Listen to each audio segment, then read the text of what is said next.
Hi friends, ஒரு வழியாக பாதி கடலில் தாண்டின மாதிரி சிங்கப்பூர் ஏர்போர்ட் வந்துட்டு ரீச் ஆகிட்டோம். இப்போ அடுத்ததாக எனக்கு தெரிஞ்ச ஏர்போர்ட் நான் வந்ததுலேயே இதுதான் ரொம்ப பெரிய ஏர்போர்ட். இங்கே நம்ம அடுத்து போக வேண்டிய டெர்மினல் 3க்கு போகிறதுக்கு ஒரு 10 எஸ்கலேட்டராட்ட சேஞ்ச் பண்ணி தான் போகணும். அவ்வளோ டிஸ்டன்ஸ் வந்துட்டு அதிகம்.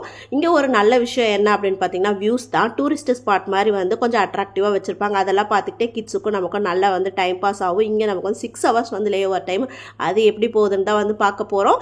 ஸோ அந்த எஸ்கலேட்டர் வந்தது இல்லாமல் ட்ரெயினும் சேஞ்ச் பண்ணி போகணும். அப்போ தான் நம்ம போக வேண்டிய டெர்மினல்ஸ்க்கு போக முடியும். ஸோ இது பார்த்தீங்க அப்படின்னா கொஞ்சம் அந்தரத்தில் இருக்க மாதிரி ரோலர் கோஸ்டரில் போகிற மாதிரி தான் இருக்கும் இந்த ட்ரெயின் எக்ஸ்பீரியன்ஸை. பட் ரொம்பவே நல்லாயிருக்கும். இங்கே பார்த்தீங்கன்னா ஒரு க்ரீனரியில் பாருங்களேன், ஃப்ளைட் மாதிரி செஞ்சு வச்சுருப்பாங்க. இதுவுமே பார்க்க நல்லா இருந்தது. அப்பா அம்மா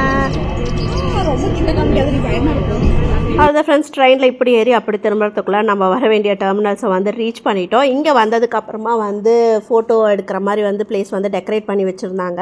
பார்க்கவே செம்மையாக இருந்துச்சு. அங்கே கொஞ்சம் நேரம் ஃபோட்டோ எடுத்துகிட்டு ஒரு கடைக்கு வந்தோம். இங்கே இந்த ஜுவல்லெல்லாம் பார்க்கவே ரொம்ப அழகாக சூப்பராக இருந்துச்சு. பட் எதுவும் வாங்கலை, பார்க்க மட்டும் செஞ்சுட்டோம். நாங்கள் இங்கே முக்கியமாக வந்தது இந்த டைகர் பாம் வாங்குறதுக்காக தான். சதீஷ் சொல்லிக்கிட்டே இருந்தாங்க. இங்கே சிங்கப்பூர் ஏர்போர்ட்டில் பார்த்தோமா ரொம்பவே சூப்பராக இருந்தது, நல்லா வாசனையாக இருந்தது, வாங்கணும்னு சொல்லிக்கிட்டே இருந்தாங்க. இவ்வளோ நல்லா வாங்கலை, சரி இன்றைக்கி ஏதாவது வாங்கிடலாம் அப்படின்னு சொல்லி முடிவு பண்ணி வாங்கிட்டோம். சதீஷ் இப்படி ஆசைப்பட்டு கேட்குறது 1-2 விஷயம் தான். சரின்னு சொல்லி வாங்கியாச்சு. சைனாவில் தேடி பார்த்தோம், கிடைக்கல. அதனால தான் இங்கே ஏர்போர்ட்லேயே வாங்கியாச்சு.